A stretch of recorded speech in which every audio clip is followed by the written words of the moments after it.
Welcome to our channel. Today we how to configure Google Pay in React Native with Stripe, full guide step by step clearly. Start by creating a new React Native project or navigate to your existing one. Ensure you have Node.js installed on your machine. Open your terminal and run the command to create a new project. Next, install the necessary dependencies for Stripe and Google Pay functionality. Use npm or yarn to install at Stripe React Native and React Native Google Pay. Once the packages are installed, open your project's main file, typically app.js.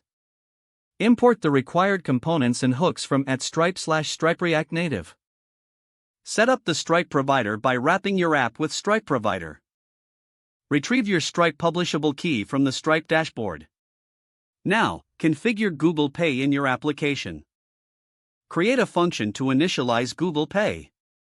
In the initialization function, set your environment to either test or production based on your needs. Use Google Pay.setEnvironment to define the environment. Define the payment request object containing transaction details and allowed cards. Call Google Pay.isReadyToPay to check if the user's device supports Google Pay. Handle the result of the check and proceed if Google Pay is available. Create another function to handle the payment process. Inside this function, call Google Pay.requestPayment with your payment request object. Ensure to catch any errors that may arise during the payment process. Once the payment is successful, collect the payment method and send it to your server.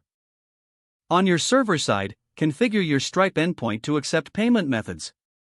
Use the Stripe secret key to create a payment intent with the received payment method.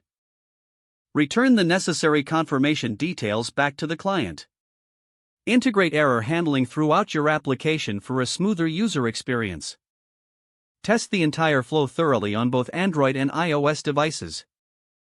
Finally, once everything is working seamlessly, prepare your application for production deployment.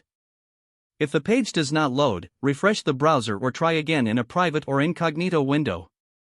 Make sure you are using the correct email address, then retype it carefully to avoid small typos. Don't forget to like this video and subscribe to our channel for more step-by-step tech guides.